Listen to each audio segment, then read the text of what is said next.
माँ का आखिरी खत। सचिन अब 37 साल का हो चुका था। अपनी उम्र के इस पड़ाव में ही वो भाग दौड़ से थक चुका था, मानो जिंदगी के बोझ ने उसे दबा रखा हो। जब वो महज 15 वर्ष का ही था, उसकी माँ लापता हो गई थी और पिता का देहांत 6 माह पश्चात ही कैंसर से हो चुका था। लेकिन आज तक वो अपनी माँ के लापता होने का रहस्य नहीं जान पाया था। उसको इतना पता था कि वो किसी सरकारी कार्यालय में कलाकार का काम करती थी।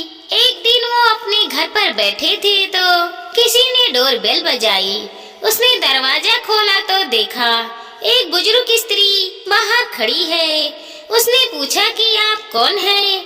तो वो बोली, बाहर खड़े प्रश्न करेगा या घर में भी बुलाएगा? सचिन ने क्षमा मांगते हुए कहा, आइए। आकर वो अंदर बैठी तो सचिन ने अपनी पत्नी को चाय नाश्ता भेजने को कहा। उस महिला ने अपना नाम कुमुद बताया।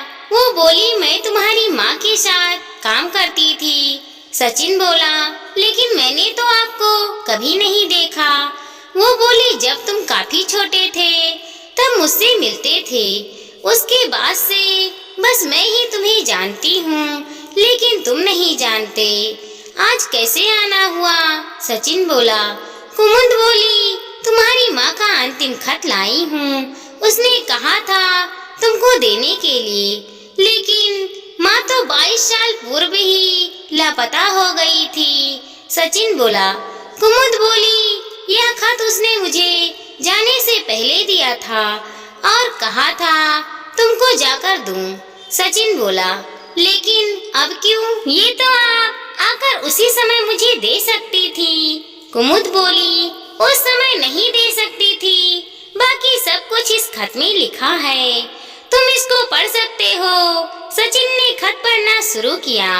मेरा प्यारा बेटा सचिन, जब तुमको ये खत मिलेगा तुम काफी बड़े और समझदार हो चुके होगे और उस वक्त ना मैं जीवित रहूंगी और ना ही तुम्हारे पिताजी जीवित होंगे। मैं ये खत अपनी दोस्त कुमुद को देकर जा रही हूँ। मैंने उसको कहा है कि अगर मैं जीवित ना रहूँ तो यह खत तुमको देगी। अगर मैं बच जाती हूँ तो इसको देने की जरूरत नहीं होगी, लेकिन मेरे मरने की सूरत में भी कुमुद यह खत तुमको 21 वर्ष पश्चात ही देगी, जब वो सेवानिवृत्त हो जाएगी, क्योंकि हमारा काम ही ऐसा है। तुमको बस इतना ही पता होगा कि मैं एक सरकारी दफ्तर में कलाकार हूँ, जबकि हकीकत में मैं और कुमुद दोनों राय एजेंट हैं। मैं अभी एक ऐसे मिशन पर जाने वाली हूँ जिसमें मेरे मरने के 99% अवसर हैं।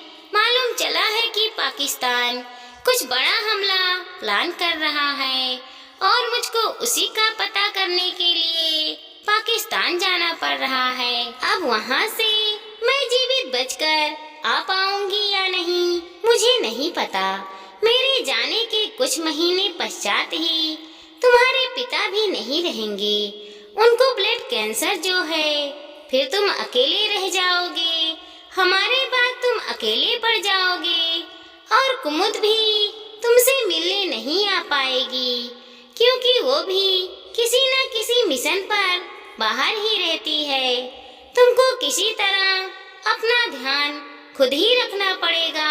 हाँ, तुम्हारे गुजारे के लिए मेरी सैलरी और उनके बाद मेरी पेंशन भी तुमको मिलेगी। रहना तो मैं तुम्हारे साथ ही चाहती थी, लेकिन देश सबसे ऊपर है। अच्छा, अब खत मैं समाप्त करती हूँ, मुझे तुरंत ही निकलना है। शायद ये मेरा अंतिम खत होगा। तुमको बहुत सारा प्यार। माँ के खत को पढ़कर सचिन की आंखें नम हो गई। उसने कुमुद से पूछा कि माँ का क्या हुआ। तब कुमुद ने बताया कि वो पाकिस्तान में कश्मीरी नागरिक बनकर किसी बड़े पाकिस्तान अफसर के घर में नौकरानी बनकर काम कर रही थी। मिशन पर उसने कई रहस्य का खुलासा किया, लेकिन एक दिन उनको इंफॉर्मेशन देते हुए किसी ने देख लिया। इससे पहले कि वो उनको पकड़कर कुछ भी उगलवा पाते, उसने जहर खाकर अपनी जान दे दी। उसके बाद की बात तो सभी को पता है कि पाकिस्तान ने कारगिल में युद्ध छोड़ दिया था। युद्ध के शहीदों को पूरा देश नमन करता है, लेकिन मुद्दों जैसी एजेंटों की शहादत सिर्फ हम तक ही सीमित रहती है। हम चाहकर भी किसी को इस बारे में बात कर पाते।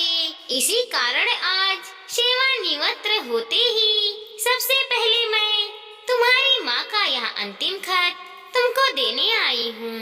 उनकी बातें सुनकर आज सचिन जी आंखें भरकर अपनी माँ के लिए रोए, लेकिन साथ ही उनको अपनी माँ के इस कारनामे पर गर्व भी हो रहा था। दोस्तों, हमारी इस छोटी सी कहानी को लाइक करें, शेयर करें और सब्सक्राइब करें। साथ ही साथ मिलते हैं अगले वीडियो के साथ। तब तक के लिए धन्यवाद दोस्तों।